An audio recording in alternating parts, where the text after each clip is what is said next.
आज हम पढ़ेंगे भारतीय संविधान की जो 12 अनुसूचियां हैं। तो मूल संविधान में कितनी थी वो पूरा शॉर्ट नोट्स देखेंगे, हम शॉर्ट नोट्स के साथ ही पढ़ेंगे। शॉर्ट नोट्स के बाद अगर थोड़ा सा टाइम मिला तो मैं संविधान सभा की जितनी भी बैठ के उनके अध्यक्ष, उद्देश्य, प्रस्ताव, कितने मेंबर थे, ये पूरे शॉर्ट नोट्स से एक ही वीडियो में देने की कोशिश करूंगी। सब पूरी डिटेल संविधान सभा की जितनी भी, कब लागू हुआ, कितने दिन लगे, इस पूरी की पूरी। तो स्टार्ट करते हैं। प्रथम अनुसूची, देखिए संविधान सभा है ना, संविधान भारतीय संविधान में कुल पहले जो मूल संविधान था ना उसके अंदर कितनी थी, 8 अनुसूचियां थी। बाद में कुल हो गई 12 अनुसूचियां, यानी कि 4 अनुसूचियां बाद में शामिल की गई। कौन से संविधान संशोधन के बाद दौरान, तो वो आगे हम देखेंगे। प्रथम अनुसूची में यूटी यानी कि केंद्र शासित प्रदेश है और उनके नाम और उनकी सीमाएं। तो वर्तमान में कितने केंद्र शासित प्रदेश हैं, आपको याद रखना 8 है। 9 थे, एक को वापस हटा दिया गया। और ये देखो ये तीन कौन कौन से, दिल्ली, पुडुचेरी और झारखंड है, और ये सब देख सकते हो आप। उसके बाद है 5 ये लद्दाख वगैरह सब है, ये सब इसका शामिल हैं और इनकी सीमाएं भी शामिल हैं। सीएम विधानसभा ये सब क्षेत्र जो है ना इसके अंदर शामिल नहीं है और इनके शामिल है जो यूटी में शामिल है। उसके बाद है तीसरी, देखो ये लिखा हुआ है, ये है दूसरी अनुसूची। भारत की दूसरी अनुसूची में क्या है, तो भारत और राज्य है, संचित निधि और भारतीय संचित निधि है ना, वहां से वेतन दिया जाता है। तो भारत के जो राष्ट्रपति, राज्यसभा का उपसभापति, लोकसभा का उपसभापति है ना, सर्वोच्च न्यायालय का न्यायाधीश सीएजी, ये भारत की संचित निधि से इनको वेतन दिया जाता है। राज्य से राज्यपाल, विधान परिषद, विधानसभा, उच्च न्यायालय के न्यायाधीश का वेतन भी और इनकी पेंशन होती है ना वो राज्य की संचित निधि से दिया जाता है। दूसरी अनुसूची में वर्णन है कि इनका तो इनकी जो क्या होता है, इनकी तनख्वाह है और इनकी पेंशन है किसकी, राज्य के जितने भी जो है ना राज्यपाल, विधान परिषद के अध्यक्ष, विधानसभा जितने भी सदस्य है ना उन सब की पेंशन दी जाती है राज्य की संचित निधि से। और राष्ट्रपति, राज्यसभा, लोकसभा राज्यसभा के अध्यक्ष वगैरह, सर्वोच्च न्यायालय के न्यायाधीश सीएजी। वर्तमान में कौन है, सर्वोच्च न्यायालय के मुख्य न्यायाधीश अभी अभी नियुक्ति हुई है। आपको पता हो तो आप मुझे कमेंट करके बताना, लेकिन मैंने शायद शॉर्ट वीडियो में बनाया हुआ है, नहीं बनाया हुआ है शायद मेरे ख्याल से। तो वो दिया जाता है भारत की संचित निधि से और ये दिया जाता है राज्य की संचित राज्य को दी जाता है। यूपीएससी के जो भी होते हैं ना उनको भी दिया जाता है। अब देखते हैं, दूसरी अनुसूची चली गई, अब है तीसरी अनुसूची। इसके अंदर शपथ का प्रावधान है। एमएलए, एमपी, एमएलसी जो भी सदस्य या उम्मीदवार है ना, HC, supreme court, SC, high court के जज होते हैं, उनकी भी शपथ का प्रावधान है तीसरी अनुसूची में। सभी मंत्री के जो होते हैं ना वो गोपनीयता की जो शपथ लेते हैं ना उसका भी वर्णन हमें तीसरी अनुसूची मिलता है। केंद्र और राज्य में, केंद्र और राज्य मंत्री के पद की गोपनीयता लेते हैं, सीएजी भी लेते हैं, राष्ट्रपति, उपराष्ट्रपति और राज्यपाल। इन सब की जो शपथ का वर्णन है वो देखो राष्ट्रपति का 60 के अंदर है। अनुच्छेद 60 में राष्ट्रपति शपथ लेता है जिसका वर्णन तीसरी अनुसूची में। उपराष्ट्रपति जो शपथ लेता है ना, याद रखना उपराष्ट्रपति वर्तमान में चर्चा में है जगदीप धनखड़, क्योंकि इनके प्रति अविश्वास प्रस्ताव लाया था विपक्ष ने।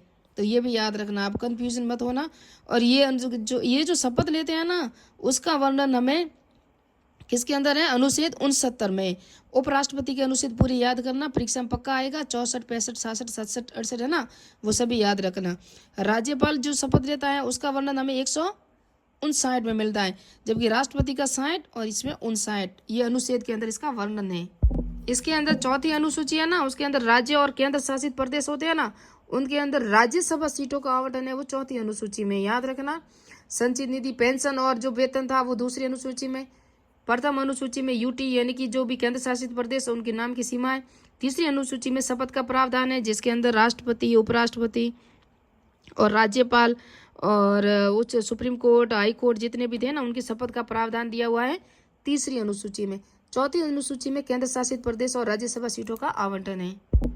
जो 5वीं अनुसूची है ना उसके अंदर अनुसूचित क्षेत्र कौन कौन से हैं, अनुसूचित क्षेत्र में जनजातियां कौन कौन सी हैं, इन सब का जो नियंत्रण करेगा ना, प्रशासन नियंत्रण संबंधी है। जो प्रशासन नियंत्रण करेगा वो अनुसूचित क्षेत्र और अनुसूचित जनजातियों के नियंत्रण क्षेत्र के से संबंधित है। और प्रशासन नियंत्रण की जानकारी है वो 5वीं अनुसूची में। छठी अनुसूची AMTM यानी कि असम, मेघालय, त्रिपुरा, मिजोरम जनजाति क्षेत्र में प्रशासन नियंत्रण। 5वीं अनुसूची में किसका नियंत्रण है, प्रशासन नियंत्रण करेगा अनुसूचित क्षेत्र, अनुसूचित जनजातीय क्षेत्र में। जबकि छठी अनुसूची में सिर्फ असम, मेघालय, त्रिपुरा, मिजोरम 4 राज्यों में जनजातीय क्षेत्रों में प्रशासन का नियंत्रण है वो है छठी अनुसूची में। यहाँ राज्य स्पष्ट दिया हुआ है, उसके अंदर राज्य नहीं दिया हुआ, सिर्फ अनुसूचित क्षेत्र, अनुसूचित जनजाति क्षेत्र ही दिया हुआ है 5वीं अनुसूची में। 7वीं अनुसूची में संघ और राज्य विषयों में शक्तियों का जो विभाजन है ना, संघ यानी केंद्र और राज्यों में जो शक्तियों का विभाजन होता है वो 7वीं अनुसूची में संघ, राज्य और समवर्ती सूची, जिसमें आरंभिक विषय 97 थे संघ यानी केंद्र के पास, वर्तमान में 98, एक विषय बढ़ गया। राज्य में पहले 66 थे आरंभ में विषय, बाद में 59, यानी कि इसके अंदर कितने घटा दिए गए, 7 विषय घटा दिए गए।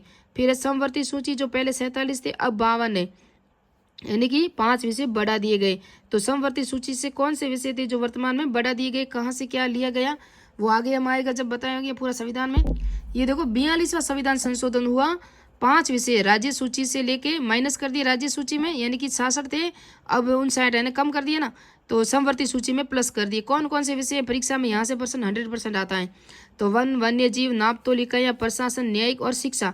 तो शिक्षा और वन्य का 2 बार आ चुका है, वन्य जीव का, कि ये कहाँ थे, तो पहले ये राज्य सूची में विषय थे, किसके थे, ये राज्य सूची में थे, अब इनको समवर्ती सूची में डाल दिया गया, यानी कि पहले 47 थे 52 है, यानी कि 5 बढ़ गए। तो ये समवर्ती सूची से राज्य सूची से वन समवर्ती सूची में लिए गए 5 विषय हैं, ये क्रम से याद रखना इनको।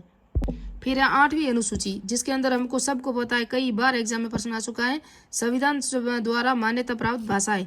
8वीं अनुसूची में पहले जो मूल रूप से भाषाएं थी वो थी 14, वर्तमान में है 22 भाषाएं। तो ये 22 भाषाओं का पूरा वर्णन है, 14 भाषाओं का जो मूल संविधान में थी, ये आप डिटेल से देख सकते हो। और उसके बाद में कौन कौन सी जोड़ी गई, तो सिंधी भाषा जोड़ी गई ना, वो 15वीं भाषा थी, पहले 14 थी, 15वीं जोड़ी 21वीं संविधान संशोधन 1967 में जोड़ा गया। फिर 18वीं भाषा जोड़ी गई नेपाली, जो 71वां संविधान संशोधन 1972 में हुआ था। फिर 19वीं भाषा जोड़ी बोंडो, फिर 20वीं मैथिली, फिर 21वीं डोंगरी और संताली। ये 92वां संविधान संशोधन 2003 में हुआ था, जहाँ 4 भाषाएं जोड़ी गई, बोंडो, मैथिली, डोंगरी और संथाली।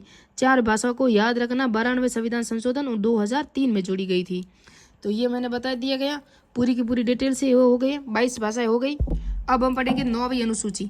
9वीं अनुसूची में क्या क्या है, तो पहले संविधान संशोधन द्वारा जोड़ी 1951 में 9वीं अनुसूची जोड़ी थी, जो संविधान संशोधन होने के बाद इसको जोड़ा गया, क्यों 8 मूल संविधान में 8 अनुसूचियाँ थी, 9वीं कब जोड़ी गई, पहला संविधान संशोधन हुआ 1951 में जब जोड़ी गई। तो जमींदारी व्यवस्था, भूमि सुधार संबंधी भू आंदोलन भी हुआ था ना विनोबा भावे द्वारा, वो 9वीं अनुसूची के अधिनियम में हुआ था। संसद द्वारा भारतीय अधिनियम का संरक्षण पर इस अनुसूची का प्रावधान था, इसके अंदर 3 जो ये थे। फिर कोई अधिनियम इस अनुसूची शामिल है, वो न्यायिक पुनरावलोकन है ना, ये कोई अधिनियम है जो ये शामिल था, लेकिन अब शायद नहीं है। तो आरंभ में इसके 13 अधिनियम थे इसके अंदर 9वीं अनुसूची में, कालांतर में 284 अधिनियम है। IR कोयलो विस तमिलनाडु वाद 2007 निकाला, और इसे इंदिरा कोई ऐसा कोई नाम है। और सर्वोच्च न्यायालय निर्णय, वे अधिनियम जो 24 अप्रैल 1973 के बाद 9वीं अनुसूची में रखे गए उनका न्यायिक पुनरावलोकन हो सकता है। 24 अप्रैल 1973 के बाद जो बने अधिनियम वो न्यायिक पुनरावलोकन के लायक है, लेकिन बाकी के कोई अधिनियम पहले वाले इसके अंदर शामिल नहीं है, ये लिखा हुआ है। फिर है केशवानंद भारती, पहले ये आया जो वाद आया तमिलनाडु वाला 2007, फिर केशवानंद भारती वाद 24 अप्रैल 1972। इसकी अवधारणा इस बाद में संविधान का बुनियादी ढांचा है ना, उसके अंदर तो आप यानी कि निर्णय क्या हुआ, न्यायिक पुनरावलोकन तो होगा, लेकिन संविधान का जो मूल ढांचा है ना, ये केशवानंद भारती वेरी इंपॉर्टेंट है, क्योंकि अभी इनकी डेथ हुई है शायद 2 साल पहले हुई, 1 साल पहले ही हुई है। तो संविधान के मूल ढांचे में कोई परिवर्तन नहीं होगा, इसके अंदर ये था, उन्होंने बुनियादी ढांचा में परिवर्तन नहीं। फिर 10वीं अनुसूची में 52वां संविधान संशोधन 1985 में था, जोड़ा गया। उसके बाद यानी कि पहले संविधान संशोधन में 9वीं अनुसूची जोड़ी गई जो 1951 में थी। 10वीं अनुसूची जो जोड़ी गई थी ना, वो 52वें संविधान संशोधन 1985 में जोड़ी गई, ये भी याद रखना। दल बदल विरोधी प्रावधान है, संसद विधानसभा व सदस्यों को निरंतर, विधानसभा के जो भी संसद में या विधानसभा के जो भी सदस्य होते हैं ना, उसकी जांच के लिए वगैरह ये 10वीं अनुसूची दल बदल के लिए इसकी जांच करेगा, और उनको निलंबित करना है या नहीं करना है, या उनको रखने सदस्यता के की साथ में है कि सदस्य उसकी रहनी चाहिए या नहीं, योग्यता के रूप में। कोई सदस्य चुनाव पश्चात दल बदल सदस्यता, एक निर्दलीय सदस्य किसी दल में शामिल नहीं हो सकते, सदस्यता रद्द। और मनोनीत सदस्य 6 माह किसी दल में शामिल सदस्यता। और कोई सदस्य VIP का उल्लंघन, WHIP है ना, विप होती है ना, विप का उल्लंघन, उसका राजनीतिक दल 15 दिन माफ नहीं करता सदस्य, ये भी इसकी कुछ डिटेल है। 10वीं अनुसूची का एक अपवाद भी है। 51वां संविधान संशोधन 2003 में हुआ। किसी दल में 2/3 सदस्य एक साथ इस दल में विलय हो सकते हैं, यानी कि 51वां संविधान संशोधन 2003 में हुआ। और किसी दल में 2/3 सदस्य है ना एक साथ दूसरे दल में विलय हो जाते हैं। जैसे कि हम उदाहरण देख सकते हैं महाराष्ट्र सरकार, जहां एकनाथ शिंदे ने कितने सदस्य लेके एक दूसरे दल में संविलय कर दिया ना, तो ये इसका अपवाद कहा जाता है। न्यायिक दल है ना, लोकसभा, राज्य विधानसभा अध्यक्ष लागू इन पर नहीं है। कौन से? न्यायिक जो राजनीतिक दल है, नया राजनीतिक दल है ना, जैसे कि नया राजनीतिक दल है तो उस पर लोकसभा, राज्य विधानसभा के अध्यक्ष है ना, उस पर लागू नहीं होता ये। दल बदल है ना, दल बदल का जो अंतिम निर्णय है ना, वो सदन का अध्यक्ष ही करेगा। कौन करेगा? दल बदल का जो अंतिम निर्णय है वो सदन का अध्यक्ष ही करेगा। इसके प्रति भी एक वाद आया था कि होलोहान वाद आया था 1992 में। उच्चतम न्यायालय का निर्णय है कि सभापति अध्यक्ष का जो निर्णय होगा ना, वो न्यायालय को चुनौती दे सकता है। किसको? न्यायालय को चुनौती दे सकते हैं। 11वीं अनुसूची। 11वीं अनुसूची पंचायती राज संस्थाओं को दी गई शक्तियों और 73वां संविधान संशोधन 1992 में जोड़ी गई। तो 9वीं पहले संविधान संशोधन 1951 में जोड़ी गई। 10वीं अनुसूची 52वें संविधान संशोधन 1985 में जोड़ी गई। और 11वीं अनुसूची 73वां संविधान संशोधन 1992 में जोड़ी गई, यानी कि ये सब जोड़ी गई, मूल संविधान में नहीं थी। इसके अंदर 29 विषय हैं। पंचायती राज संस्थाओं को दी गई शक्तियां ना 29 विषय है। राजस्थान में पंचायतों में 22 विषयों को दी गई। राजस्थान में जो पंचायती विषय है ना, उसको 22 विषयों में दी गई है। ये लास्ट अनुसूची है 12वीं अनुसूची, जो 74वां संविधान संशोधन 1992 में जोड़ा। और शहरी निकायों में शक्तियां दी गई 18 विषय, यानी कि 18 विषय है वो नगर पालिकाओं के हैं। 29 विषय है जो किसके हैं? ग्राम पंचायतों के हैं। जो 11वीं अनुसूची जोड़ी गई थी है ना, ये दोनों वहां जोड़ी गई थी। तो ये 12 अनुसूचियां हो गई पूर्ण। नेक्स्ट पार्ट में अब पढ़ेंगे संविधान सभा की पूरी डिटेल से। प्रथम संविधान की जो बैठक हुई, द्वितीय अध्यक्ष कौन थे, तृतीय में सदस्य, मेंबर वगैरह, कितने दिन लगे, क्या हुआ, उद्देश्य प्रस्ताव क्या था, कितनी समितियां थी, सब पूर्ण निर्णय कब हुआ, राष्ट्र ध्वज, राष्ट्रमंडल वगैरह सब क्या क्या था, पूरे डिटेल से पढ़ेंगे नेक्स्ट पार्ट में। मिलते हैं नेक्स्ट वीडियो में, नेक्स्ट पार्ट में।